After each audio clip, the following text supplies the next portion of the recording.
Las canciones que nos cansó Hugo recién, o nos hizo cantar en nuestras casas también, son el canto de victoria, el canto del pueblo del Señor.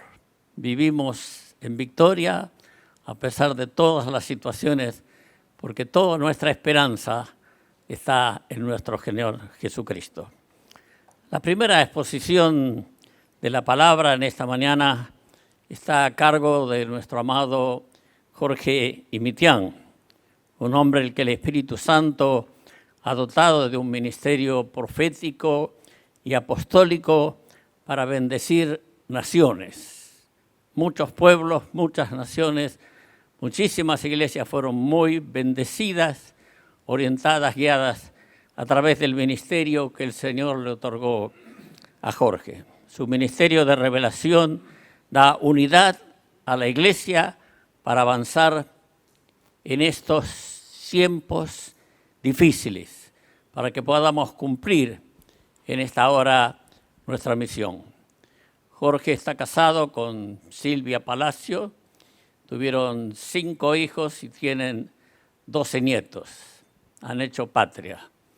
Agradecemos por sus vidas, por todo lo que significan para la iglesia del Señor. Padre, da sabiduría, da gracia, da revelación a Jorge en este momento al exponernos la palabra. Abrimos el corazón para recibir todo lo que tú tienes para cada uno de nosotros a través de su vida. Amén.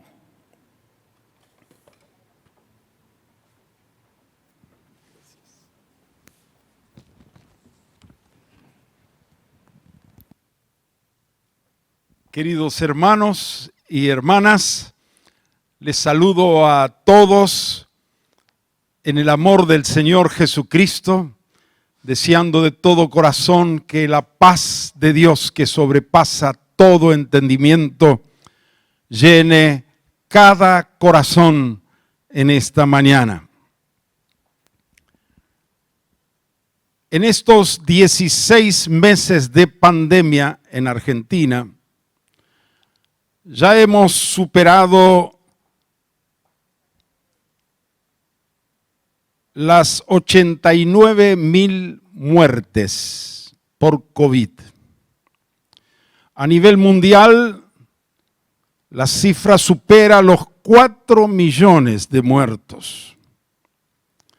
La actual pandemia ya está en el puesto número 8 de las 20 pandemias más letales de la historia de la humanidad. Un asunto que me golpea constantemente es este. ¿Dónde van aquellos que mueren sin Cristo? Ya sea que mueran por coronavirus o por cualquier otra causa. Y cuando muere algún conocido sin Cristo, esta realidad nos sacude mucho más. Todo el país fue muy impactado hace 7 meses cuando murió Maradona. O cuando hace un par de meses repentinamente anunciaron por la televisión la muerte de Mauro Viale. No me puedo sacar de la cabeza esta idea. ¿A dónde fue su alma? No podemos hacer nada por los que ya partieron, pero podemos hacer mucho por los que aún están vivos. Y ese es mi tema de hoy. La visión que nos impulsa. Y este es el título de un nuevo libro que estoy terminando de escribir en estos días sobre la epístola a los romanos. El apóstol Pablo fue un hombre apasionado por Cristo y apasionado por alcanzar a los perdidos con el Evangelio. Con fuego y pasión en su alma, se entregó enteramente a la misión, desde que se convirtió hasta el último día de su vida. Siempre me he preguntado, ¿cuál era el secreto de Pablo? ¿De dónde le venía ese fuego interior, esa pasión y determinación por predicar el evangelio al mayor número posible de personas? Encontré gran parte de la respuesta a esta pregunta en la epístola de San Pablo a los romanos. Leyendo, orando y estudiando esta epístola, descubro que Pablo tenía ante sus ojos espirituales una visión panorámica que lo transformó en un hombre imparable en pro de la misión. Para explicarlo didácticamente, lo presento así. Esa visión panorámica que tenía Pablo consta de 4 escenarios vivos y muy intensos. Imaginan en este momento una pantalla gigante o un gran plasma dividido en 4, formando 4 escenarios diferentes en simultáneo. Esos 4 escenarios los he encontrado en la epístola a los romanos. El escenario número 1, la degradación moral de la humanidad. Y está en Romanos capítulo 1. El escenario número 2, el ineludible y justo juicio de Dios. Y lo encontramos en Romanos capítulo 2. El escenario número 3, la redención completa que Dios en su gracia proveyó para todos por Jesucristo. Y eso está en Romanos 3, 4, 5, 6, 7 y 8. Es el escenario más extenso en la epístola. Y el cuarto escenario, la predicación del evangelio a todas las naciones. Estos 4 escenarios, Pablo lo tenía presente delante de sus ojos espirituales en forma permanente. Empecemos con el primero, la degradación moral de la humanidad. Romanos 1. Y en el versículo 18, Pablo dice así, y voy a leer varios versículos del capítulo 1. Porque la ira de Dios se revela desde el cielo contra toda impiedad e injusticia de los hombres, que detienen con injusticia la verdad. Pues habiendo conocido a Dios, no le glorificaron como a Dios, ni le dieron gracias, sino que se envanecieron en sus razonamientos y su necio corazón fue entenebrecido. Por esto Dios los entregó a pasiones vergonzosas, pues aún sus mujeres cambiaron el uso natural por el que es contra naturaleza. Esto es lesbianismo. Y de igual modo también los hombres, dejando el uso natural de la mujer, se encendieron en su lascivia unos con otros, cometiendo hechos vergonzosos hombres con hombres y recibiendo en sí mismos la retribución debida a su extravío. Esto es homosexualidad.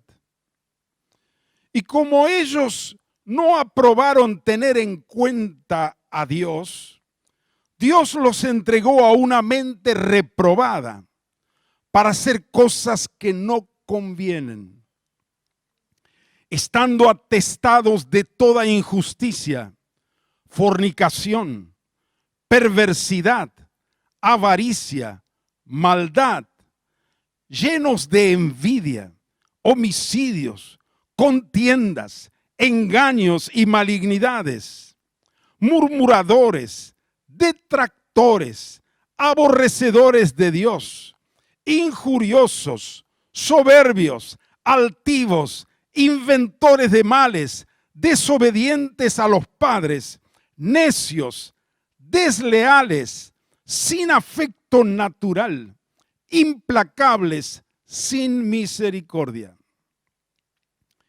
Quizás este pasaje describa mejor que cualquier otro texto bíblico no solo el escenario de la humanidad del primer siglo, sino también el estado actual de nuestra sociedad. Aquí hay una lista de 36 pecados. ¿Cuál es la raíz de todos estos pecados o el pecado matriz de todo esto? Es la primera palabra que Pablo usa al hacer esta larga lista de pecados en el versículo 18, cuando dice: porque la ira de Dios se revela desde el cielo contra toda impiedad. ¿Qué es impiedad? Impiedad significa sin piedad. Y la palabra piedad tiene dos significados. El primero, que es sinónimo de misericordia. Y el segundo, es sinónimo de devoción a Dios o respeto hacia Dios. A este segundo significado se refiere el texto, el versículo 18. Cuando dice: pues habiendo conocido a Dios, no le glorificaron como a Dios, ni le dieron gracias. Detrás del hecho de no glorificar a Dios está el hecho de que el hombre voluntariamente se ha puesto a sí mismo como Dios. Y el versículo 18 no solo habla de la impiedad, sino también de la injusticia de los hombres. Y ambos conceptos están muy emparentados entre sí. Pregunto, ¿cuál es la mayor de todas las injusticias? La primera y mayor de todas las injusticias es colocar a Dios, el creador y dueño del mundo, fuera del cuadro. Como ellos no aprobaron tener en cuenta a Dios, lo descartaron a Dios. Es injusto que nosotros actuemos como dueños cuando somos simplemente mayordomos. Es injusto que pretendamos determinar nosotros lo que está bien y lo que está mal, ignorando la legítima autoridad del Señor de la creación. Y desde la impiedad y la injusticia de los hombres surge esta larga lista de pecados. Y cuando lo leemos parece el diario del día de hoy. Pero ante este primer cuadro, atención, Pablo, lejos de criticar y juzgar a los pecadores, los miraba con misericordia, con compasión y con un gran sentido de responsabilidad. Se decía a sí mismo: yo tengo la solución, tengo el antídoto para esta pandemia mundial que es el pecado. Tengo la solución a la compleja problemática de la degradación moral de la humanidad. Por eso En el mismo capítulo primero, el versículo 16, Pablo declara: porque no me avergüenzo del evangelio, porque es poder de Dios para salvación a todo aquel que cree. Pasemos al segundo escenario. Está en el capítulo 2. El ineludible y justo juicio de Dios. Este segundo escenario hace mucho más dramático al primero. ¿Por qué? Si la vida de los seres humanos finalizara aquí en la tierra, uno diría, bueno, algún momento se va a acabar con la muerte. Algún día se va a acabar esta vida de dolor, sufrimiento. Morimos y se acaba todo.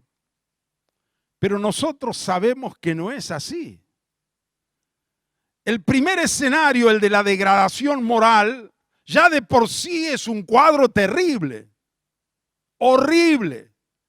Pero Pablo tiene muy presente que existe una eternidad y que todos los hombres un día, tarde o temprano, al morir, deberán comparecer ante Dios y ser juzgados por Él. La palabra de Dios en Hebreos 9:27 lo afirma claramente. Está establecido para los hombres que mueran una sola vez. Y después de esto, el juicio. Según Romanos 2 y el resto del Nuevo Testamento, después del juicio solo habrá dos destinos. Romanos 2, versículos 7 al 10 dice así: vida eterna a los que perseverando en bien hacer buscan gloria y honra e inmortalidad. Pero ira y enojo a los que son contenciosos y no obedecen a la verdad, sino que obedecen a la injusticia. Tribulación y angustia sobre todo ser humano que hace lo malo, al judío primeramente y también el griego. Pero gloria y honra y paz a todo el que hace lo bueno, al judío primeramente y también al griego. Vemos los dos destinos: vida eterna, gloria, honra, paz por un lado, y por el otro, ira y enojo, tribulación y angustia. Solo hay dos destinos eternos: el cielo y el infierno. Qué poco se predica hoy sobre el cielo y el infierno. Sería muy bueno que todos escucharan el maravilloso mensaje que predicó hace poco Ángel Negro: el virus, la Biblia y la eternidad. El drama de la eternidad era lo que hacía arder el corazón de Pablo. Arder en él esa pasión por alcanzar a los perdidos de todas las naciones. Por eso afirmaba en el capítulo 1, a griegos y a no griegos, a sabios y a no sabios, soy deudor. Pablo se sentía deudor de todos. ¿Qué les debía? El evangelio.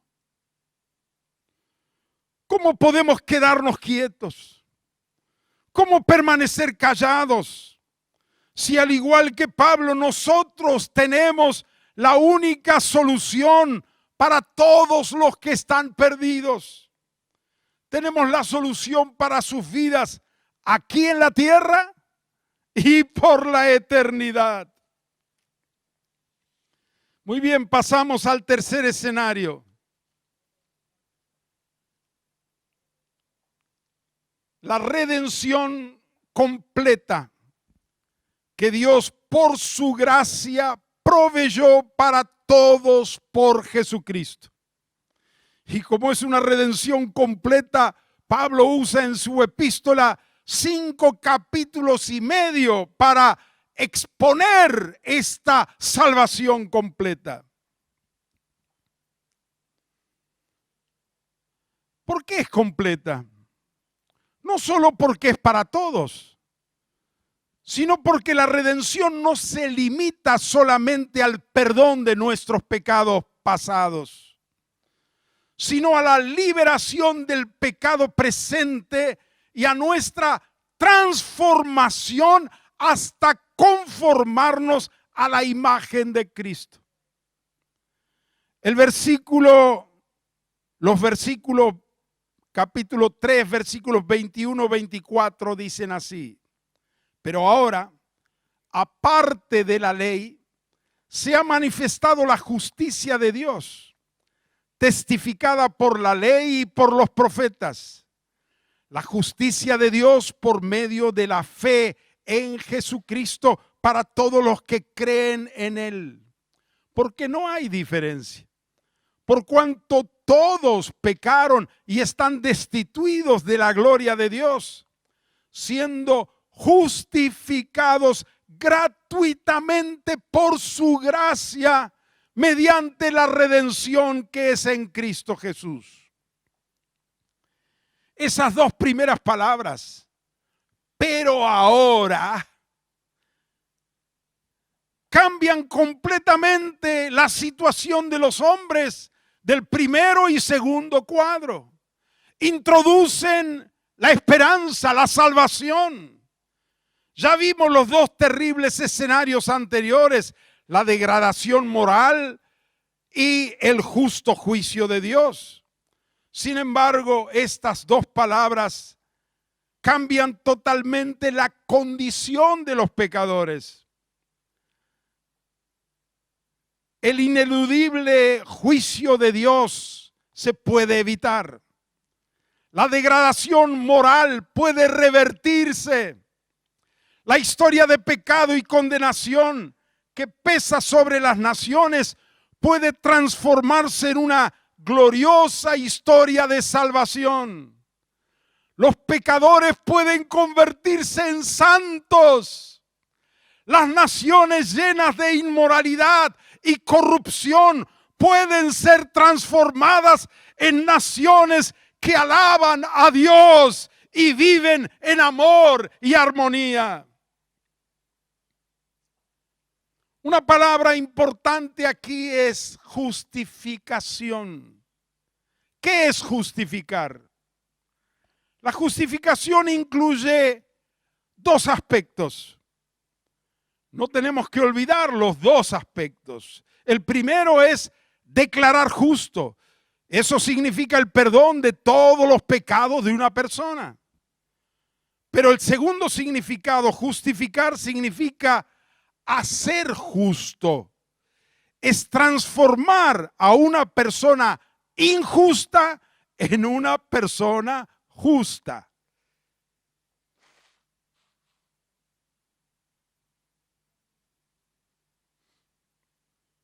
Cuando Pablo declara en el primer capítulo que el Evangelio es el poder de Dios para salvación a todo aquel que cree, ese poder no se limita a otorgarnos simplemente el perdón de los pecados. El Evangelio es el poder que nos transforma en hombres santos, mujeres santas, y nos conforma a la imagen de Cristo. Este segundo aspecto de la justificación y la santificación es lo que Pablo desarrolla magistralmente en los capítulos 6, 7 y 8 de Romanos. La muerte de Jesucristo es el fin de la vieja humanidad y su resurrección es el génesis de una nueva humanidad para todos los que creen en Él. Y pasamos al último escenario. La predicación del Evangelio a todas las naciones.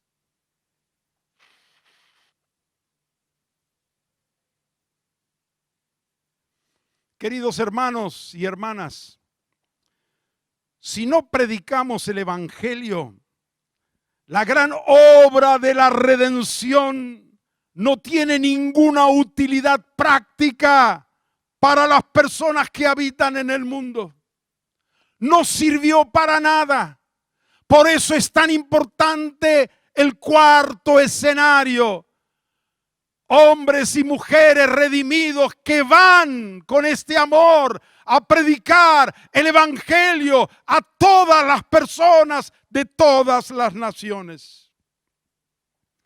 ¿A vos te llegó la salvación? Porque alguien te predicó. Del mismo modo, en nuestra ciudad, en nuestro país y en todas las naciones del mundo, es indispensable que alguien les predique a los que están perdidos para que les llegue la salvación. Y en el capítulo 10, versículos 8 y 9, Pablo dice así: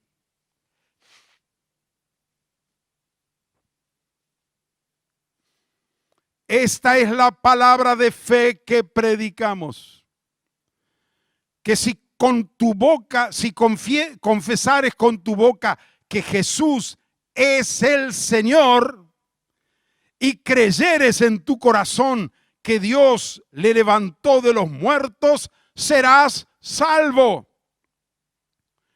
Durante años los evangélicos hemos predicado que para que el pecador sea salvo tiene que aceptar a Cristo como su Salvador personal. Sin embargo, en este pasaje dice otra cosa. Si confesares con tu boca que Jesús es el Señor, el Kyrios. La condición para ser salvo es reconocer a Jesús como Señor. Cuando lo aceptamos como Señor, Él llega a ser nuestro Salvador. Y seguidamente Pablo expone los 7 eslabones necesarios para la salvación de los perdidos. Versículos 13 al 15 dice así: porque todo aquel que invocar el nombre del Señor será salvo. ¿Cómo pues invocarán a aquel en el cual no han creído? ¿Y cómo creerán en aquel de quien no han oído? ¿Y cómo oirán sin haber quien les predique? ¿Y cómo predicarán si no fueren enviados?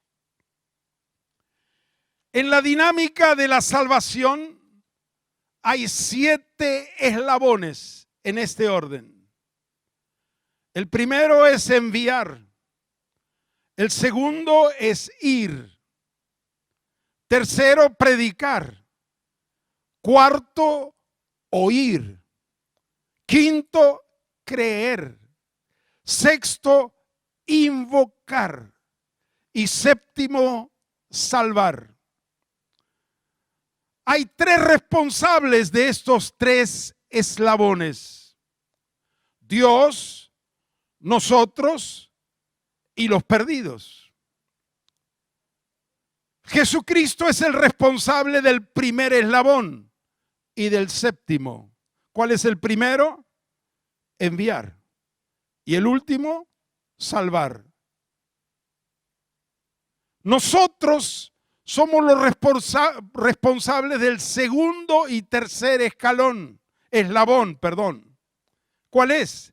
Ir y predicar.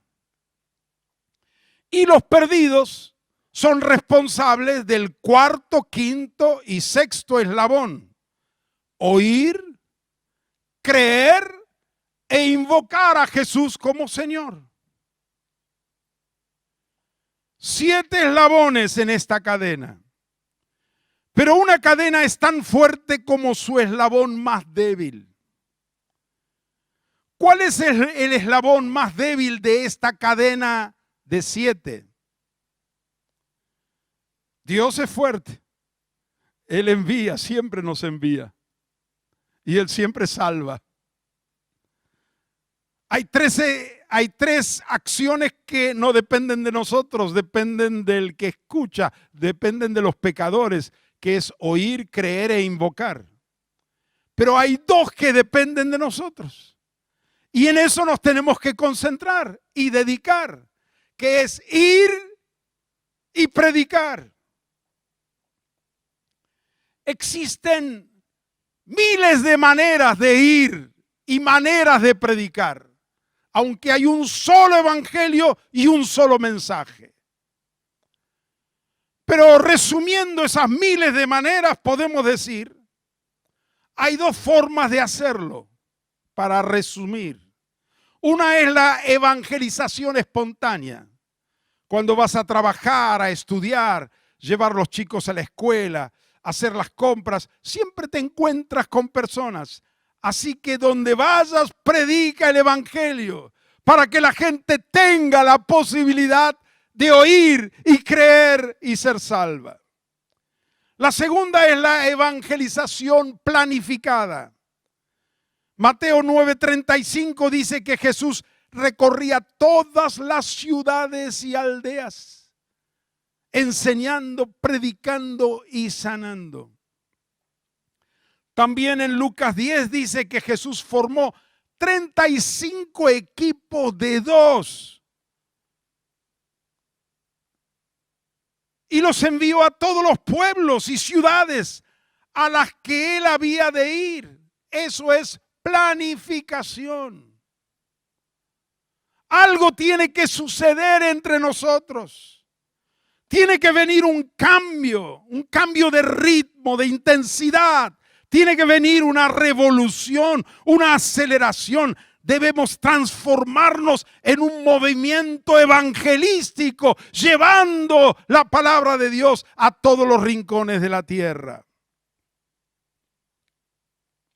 Esa era la pasión de Pablo. No solo la salvación de Israel, sino de todas las naciones. Qué visión tenía Pablo. Qué pasión, qué fe. Pablo era un loco en Dios, pues él creía que todo su corazón, él creía con todo su corazón que el propósito de Dios era y es la salvación de todas las naciones. Queridos hermanos, concluyo que hagamos de estos 4 cuadros nuestra visión y que lo tengamos fresco todos los días, oremos y trabajemos y vivamos con estas 4 placas o esta visión cuádruple que les presenté en este momento. Y termino lo que me pasó el sábado, hace 2 días. Quedé muy impresionado escuchando el testimonio de Omar Gaitán, que gracias a Dios ya salió de la UTI y está ahora en un proceso de rehabilitación. Y Omar nos contaba ayer, el sábado, en la reunión homenaje a Mario Snyder. En la UTI me encontré solo, sin familiares ni hermanos, desnudo, sin nada, solo con un pañal, solo pero con Dios. Y en ese estado de coma inducido y a veces semiconsciente o despierto, podía oír y ver los que morían en la terapia. sin Cristo.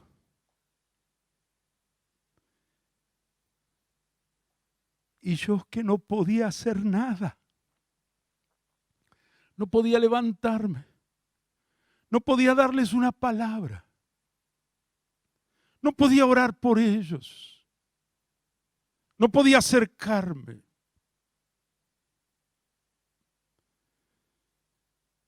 Queridos hermanos,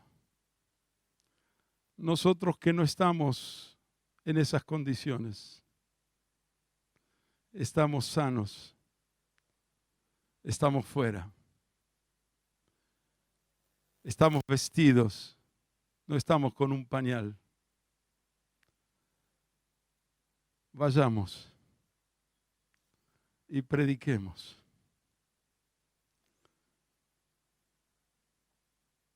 Podemos caminar, podemos hablar, podemos acercarnos a los enfermos y orar por ellos. Podemos acercarnos a los que no tienen a Cristo y compartirles la riqueza mayor que tenemos, que es la salvación en Jesucristo. Bendito sea el Señor. Amén.